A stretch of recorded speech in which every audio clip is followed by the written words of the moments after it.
여러분이 진짜 나는 죽고 예수로 살게 됐는지 여부는 여러분 자신이 원수도 사랑하게 되었나 하는 거 보면 압니다.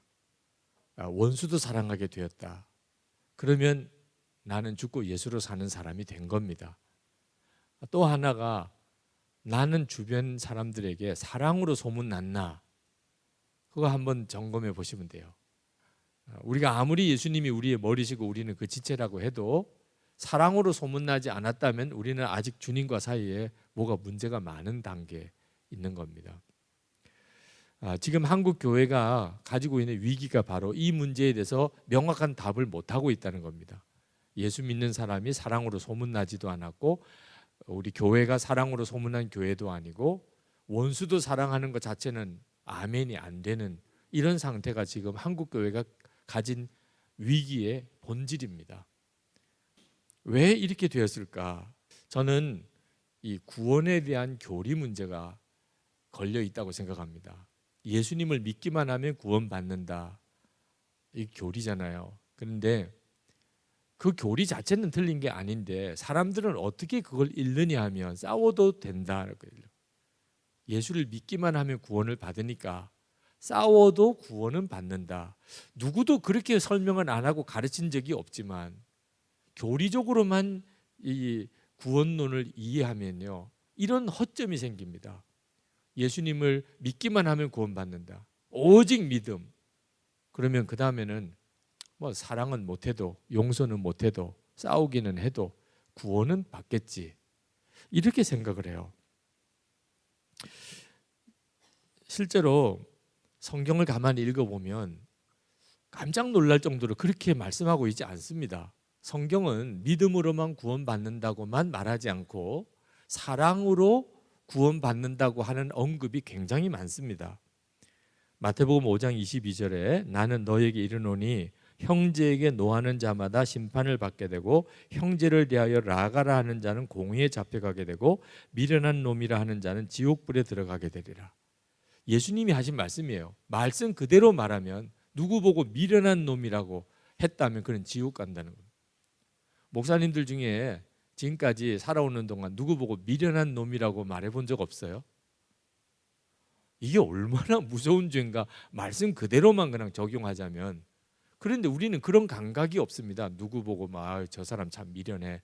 아유 어떻게 저런 사람이 저런 자리에 갔어. 이런 식으로 다른 사람을 어떻게 좀 욕하거나 그 사람을 비난하거나 이걸 그냥 아무렇지도 않게 합니다. 요한복음 13장 34절 35절에 새 계명을 너희에게 주노니 서로 사랑하라. 내가 너희를 사랑한 것 같이 너희도 서로 사랑하라. 너희가 서로 사랑하면 이로써 모든 사람이 내 제자가 되리라. 제자인 줄 알리라. 여기 믿음이라는 표현이 안 나옵니다. 나를 믿으면 내 제자인 줄 알리라 그러지 않았어요. 너희가 내가 사랑한 것처럼, 기준이 예수님이 우리를 사랑한 것처럼 그렇게 서로 사랑하면 사람들이 너희가 내 제자인 줄 알리라. 요한일서 3장 10절 이러므로 하나님의 자녀들과 마귀의 자녀들이 드러나나니 무릇 의를 행하지 아니하는 자나 또는 그 형제를 사랑치 아니하는 자는 하나님께 속하지 아니하니라. 여기도 믿음 언급 없습니다. 하나님에게 속했다, 그건 전적으로 의를 행하고 사랑하는 것, 형제를 사랑하는. 요한일서 3장 14절 15절에 우리는 형제를 사랑함으로 사망에서 옮겨 생명으로 들어간 줄을 알거니와 사랑하지 아니하는 자는 사망에 머물러 있느니라. 그 형제를 미워하는 자마다 살인하는 자니 살인하는 자마다 영생이 그 속에 거하지 아니하는 것을 너희가 아는 바라. 우리는 분명히 예수님을 믿음으로 사망에서 생명으로 옮겼다고 생각하는, 요한복음에는 그렇게 썼습니다. 요한복음에는 그렇게 썼습니다. 요한 1서에 와서는 이게 바뀝니다. 형제를 사랑함으로 사망에서 생명으로 옮겼다고 바뀌어요. 왜냐하면 예수 믿는다고 그러면서 사랑은 하지 않는 그런 교인이 생겼기 때문입니다. 형제를 미워하는 자마다 영생이 그 속에 있지 않다. 히브리서 12장 14절에 모든 사람과 더불어 화평함과 거룩함을 따르라. 이것이 없이는 아무도 주를 보지 못하리라. 모든 사람하고 화평하시지요. 만약에 그렇지 않다면 주님을 볼 생각을 하지 마라. 이게 성경에 있는 한두 구절도 아니잖아요. 그죠? 우리가 예수님을 믿는다는 게 뭐죠? 내가 지옥 갈 수밖에 없는 죄인이 하나님께서 독생자를 대신 죽게 하셔서 나를 속죄하시고 그 주님이 내게 오셔서 내 생명이 되신 것이 이게 예수 믿는 거란 말이에요. 나는 죽고 옛사람은 죽고 이제 예수님이 내 생명이 되셔서 그렇게 산 사람이 예수를 믿는 거란 말입니다. 그러니까 이렇게 된 사람은 당연히 내게 누가 죄를 지은 사람을 용서하고 원수도 사랑하게 되어야 이게 말이 맞다는 거예요. 내가 예수님을 그렇게 용서를 받았고 그런 사랑을 받았는데 나는 남은 용서가 안 된다. 그러면 믿은 게 아니에요. 예수님을 믿으면 그럴 수가 없으니까. 그러니까 용서가 안 되면 믿음을 점검해 보라. 사랑이 안 되면 믿음을 점검해 보라는 거예요. 제가 아는 선교사님 중에 안경달 선교사님이라고 계십니다. 이분이 일본 선교사님이신데 교장이셨어요. 그가 일본 사람 엄청 미워했습니다. 자기 형이 일본 사람에게 맞아 죽었어요. 일본 사람은 증오의 대상입니다. 어머님이 예수 믿으시고 유언까지 했어요. 이제 일본 사람 용서해라. 그래도 못한다고 그랬어요. 그런데 그분이 성령 체험하고 그리고는 주님이 그분에게 물으셨어요. 내가 나에게 지은 죄가 크냐? 일본 사람이 너에게 지은 죄가 크냐? 제가 지은 죄가 큽니다. 그런 너를 위해서 나는 독생자를 주어서 너를 용서하고 구원했는데 너는 어째서 일본 사람 용서 못한다고 하느냐? 거기서 꼬꾸라졌어요. 그리고 그동안 일본 사람 미워했던 거 속죄하는 마음으로 교장 사표 내고 그리고 일본으로 건너가 선교사가 됐습니다. 그러니까 우리가 예수님을 진짜 믿으면 당연히 나오는 행함이 사랑인 것입니다. 그런데 이 사랑이 안 된다면 바로 믿음을 점검하라는, 사랑 없으면 구원 못 받는다 이렇게 말하지 말고 사랑이 안 되면 내 믿음을 점검, 예수님을 믿는 믿음을 점검해 보라는. 예수 믿는 게 뭡니까? 나는 죽고 예수로 사는 거잖아요. 우리는 안 된다니까요. 100번 죽었다 깨어나도 못한다니까요. 원수 사랑. 그런데 그런 내 옛사람은 예수님과 함께 죽고 예수님 그분이 내게 생명이 되셔서 내 삶을 사시니 예수님이 용서 못할 사람은 어디 있겠습니까? 그러니까 우리가 용서 안 되는 사람 용서하고 사랑 안 되는 사람 사랑하는 것은 사랑하려고 용서하려고 노력하는 게 아니고 나는 죽었습니다 하고 고백하는 거예요. 용서가 안 되는 사람, 사랑이 안 되는 사람 앞에서 주님 저는 죽었습니다. 우리가 할 수 있는 건 그거밖에 없어요. 주님과 함께 난 죽었습니다. 예수님 내 생명이십니다. 그때 우리가 비로소 우리가 경험이 돼요. 용서가 되고 사랑이 되는 역사를. 용서가 안 됐던 사람이기 때문에 우리가 알지요. 이건 진짜 주님의 역사다. 그렇게 해서 용서하고 사랑하는 거예요. 우리에게 있어서 용서하고 사랑하라는 것은 우리 보고 그렇게 하라고 한 게 아니고 십자가 복음 안에서 그 일을 하라는 겁니다. 주 안에서 그 일을 하라는 거예요. 사실 어떻게 용서하고 사랑하냐 그러지만 홍해 하나님이 갈라주셨잖아요. 오병이의 기적 주님이 이루셨잖아요. 그걸 믿으면서 어째서 용서는 주님이 하시는 것에 대해서 못 믿으세요? 사랑 주님이 하실 것에 대해서 그건 어떻게 안 믿어진다고 그래서 홍해도 가르시고 오병이의 기적도 행하신 주님.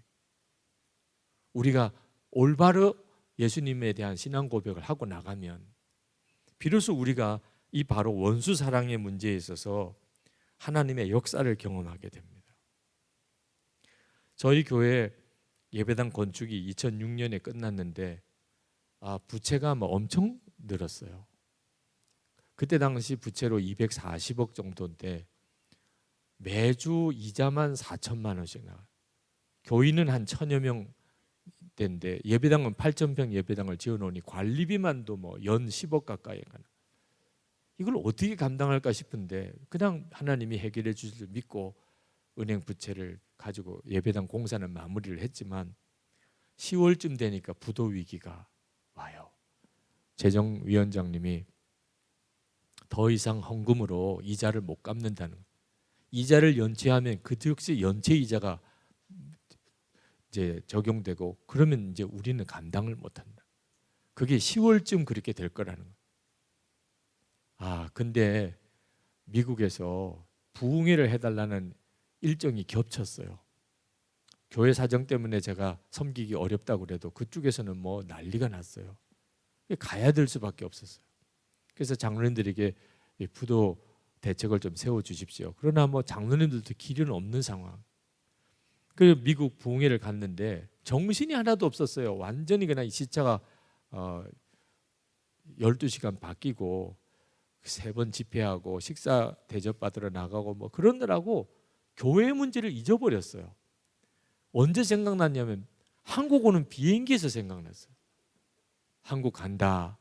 그리고 안전벨트 딱 매는데 부도, 교회 부도. 돌아가면 이제 진짜 끔찍한 일을 맞는 거예요. 그때 갑자기 심장에 쇼크가 와요. 칼로 심장을 쑤시는 것처럼 엄청난 통증이 그냥 오는데 숨을 못 쉬겠더라고요. 스트레스가 갑자기 막 닥치니까 그런 일을 겪게 되는 모양이에요. 그때 그렇게 죽는 줄 알았어요. 숨을 못 쉬고 지나가는 스튜어디스한테도 뭐라고 말을 못할 정도로 그냥 가슴을 웅크리고, 그때 나도 모르게 튀어나온 고백이 나는 죽었습니다. 난 죽었습니다, 주님. 제가 할 수 있는 건 그거밖에 없었어요. 내가 도무지 이 상황을 어떻게 풀을 수가 없어요. 그냥 내가 고백하는 것은 내가 주님과 함께 이미 죽었다. 예수님이 내 안에 내 생명이시고 선한 목자교회 담임 목사 예수님 주님이시고 문제 해결도 주님이 하시는 것이고 그런 뜻이죠. 근데 몇 번 나는 죽었습니다 이렇게 고백을 하는데 쫙 풀어져요.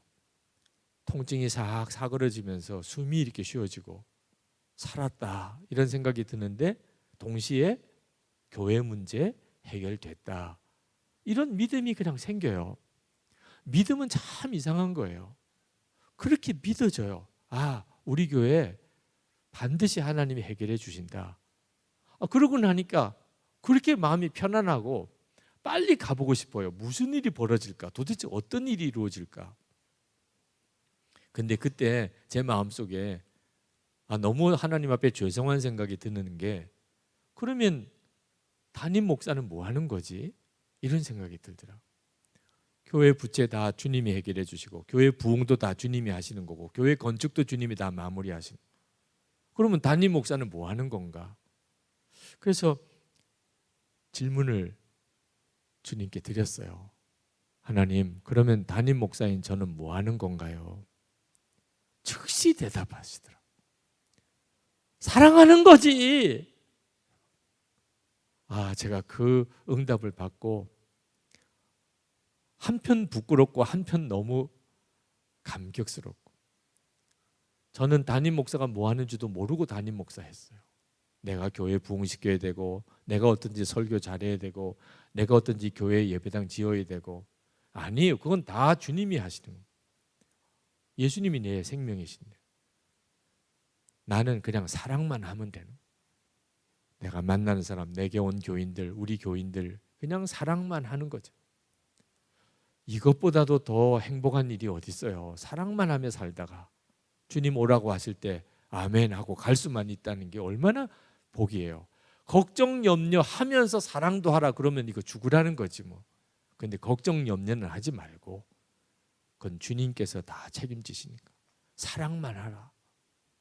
비행기가 이륙하는 바로 그 순간인데 그렇게 눈물이 나더라고요. 여기 계신 우리 목사님, 전도사님, 사모님들 이제 임지가 여러 가지 문제들이 많을 것 같아요. 가정에도 그렇고. 그런데 이제 돌아가면 만나는 사람 사랑만 하는 겁니다. 걱정 근심하지 마세요. 바가지 긁지도 말고 잔소리하지도 말고. 그래서 된다면 창세기 1장 1장부터 나왔을 거예요. 잔소리를 많이 해라, 바가지를 긁어라, 그런 말 없잖아요. 안 되는 거니까, 소용없는 일이니까 그냥 사랑만 하라는 거예요. 그러니까 이제 교회로 돌아가시든 집으로 가시든 하여튼 걸리기만 해봐. 사랑할 거야. 부딪히기만 해봐. 하여튼 사랑할 거야.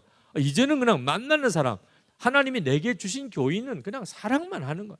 가족도 아이들도 뭐 사랑만 하는 거야. 내가 할 일은 사랑밖에 없어요. 요구하지도 않고 뭐라고 잔소리하지도 않고 나는 그냥 사랑만 하는 거야. 걱정도 안 하고 염려도 안 하고 주님이 책임져 주실 거라 믿고. 할렐루야. 이게 우리가 해야 될 모든 것이래. 이것보다 복이 어디 있어요 도대체. 용서하고 사랑하는 게 뭐 손해예요. 이거보다 큰 복이 어디 있습니까?